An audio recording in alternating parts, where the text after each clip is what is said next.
Sony's Bad Boys: Ride or Die couldn't be a more apt title for Will Smith, for whom much is riding on the film doing decent business. If it works, it could jump-start Smith's movie career more than 2 years after he slapped Oscar host Chris Rock on live television, tarnishing a public image he'd spent decades cultivating.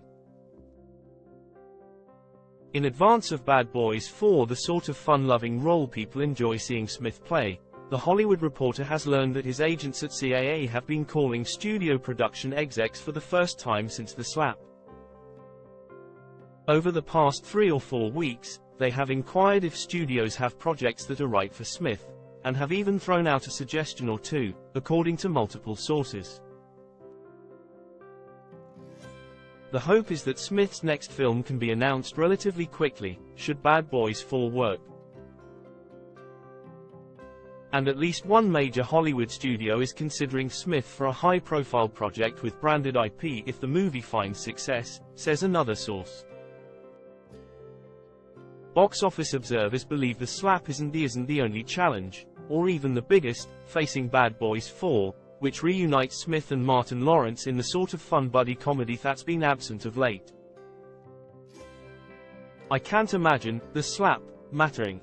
Who on earth chooses whether or not to see a Bad Boys movie based on a viral moment 2 years ago? Quips one exec at a major theater chain. The other pothole, and it's a big one, is a moribund summer box office that has seen film after film underperform amid a lack of all-audience tentpoles that were delayed because of last year's strikes. Movie-going begets movie-going, as witnessed last year by the Barbenheimer effect. Right now consumers are absolutely not in the habit of going to the cinema, so there's no begetting anything. As an actor, Smith lost very few projects in the wake of the slap. Netflix put the feature Fast and Loose on the back burner, though the crime drama was already on the ropes due to the exit of director David Leitch ahead of the controversy. But in the 2 years since the slap, H has been sitting on the sidelines, in terms of new acting deals. His most high-profile upcoming gig as an actor is the high-wattage I Am Legend 2 setup at Warner Bros., where he is producing alongside co-star Michael B. Jordan and Akiva Goldsman, who returned to write the script after co-writing the blockbuster 2007 original. Jordan announced he was joining the sequel in early March 2022, just days before the slap.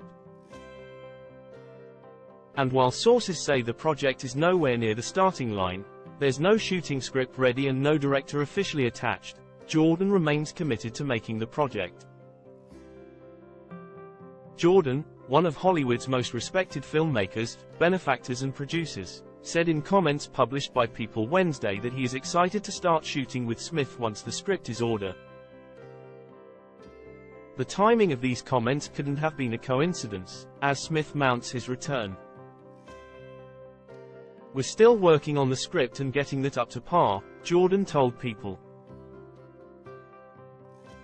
"It doesn't have a release date or anything like that. I'm not sure exactly where we're going to be filming that one, but I'm really excited to get in front of the camera with him." A source at a rival studio says rumors have been circulating that the project got delayed over the script. Other than I Am Legend 2, Smith doesn't have anything announced that appears to have much movement. A Kevin Hart reboot of Planes, Trains and Automobiles was announced in 2020, with little progress since. But all it would take is one major casting announcement to change momentum for him as an actor. Still, unless Bad Boys 4 hits it out of the park and enjoys a strong multiple, other studios may need more proof before rolling the dice on Smith. "It will open the door, but it is the next movie that will allow him to walk through the door," says one executive. Pre-release tracking shows Ride or Die opening between $40 million and $50 million. Sony is being more cautious in suggesting $30 million, considering the dismal state of the marketplace and the fact that tracking has been off in a major way.